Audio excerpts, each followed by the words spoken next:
ये प्रेमपुरी अध्यात्म विद्या भवन इतना पवित्र है, इतना स्वच्छ है, इतना निर्मल है, इतना उदात्त है, इतना उत्तम है। इस प्रेमपुरी अध्यात्म विद्या भवन में मैं स्वयं प्रवचन देने के लिए आता हूँ।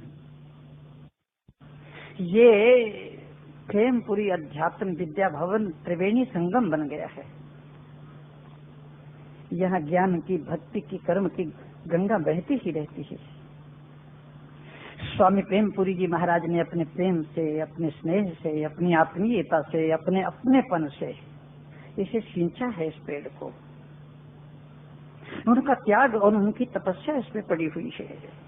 और ब्रह्मलीन स्वामी अखंडानंद जी ने इस पेड़ को, इस पौधे को ऐसा संभाला और ऐसा संभाला कि मैं आपको क्या कहूँ। और हमारे हरि भाई प्रेस वाला इस समय वो अस्वस्थ हैं, ऐसी स्थिति में हैं, और ऐसी स्थिति में कभी कोई भी आदमी जा सकता है।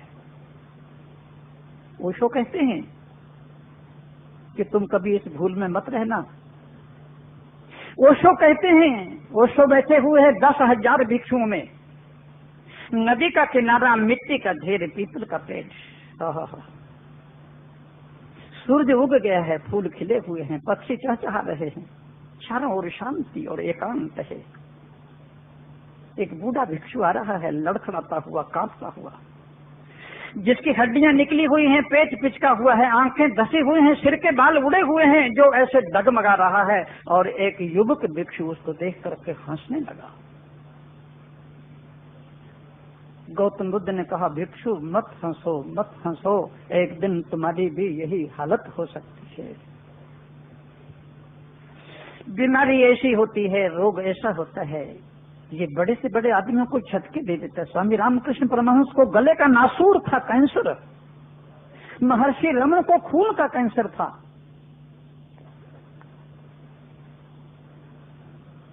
बड़ी से बड़ी विभूतियों को, से बड़ी से बड़ी बीमारियों का मुकाबला करना पड़ता है। ये शरीर के धर्म है, ये आत्मा के धर्म नहीं है।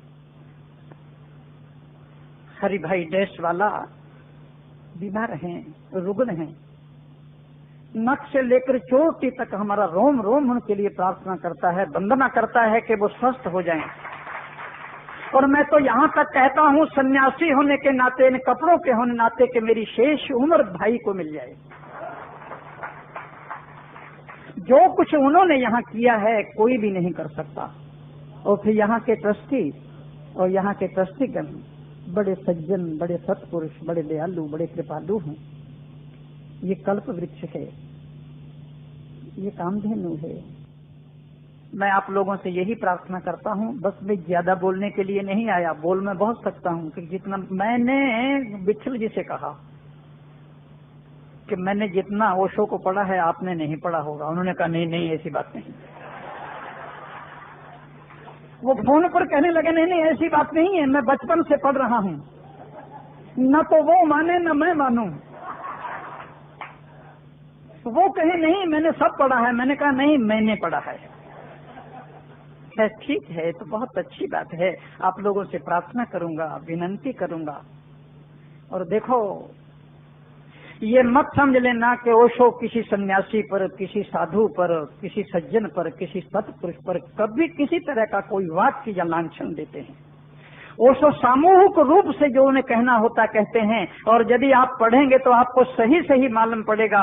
ओशो की दृष्टि में ये सब कुछ चीजें नहीं थी, और ओशो रूढ़िवादी नहीं थे, ओशो क्रांतिकारी थे। और ओशो को आप पढ़ें, ओशो को आप समझें, ओशो की गहराई में जाएं, और इस सत्संग से आप लाभ उठाएं। बस यही मेरी प्रार्थना है और यही मेरी विनती है।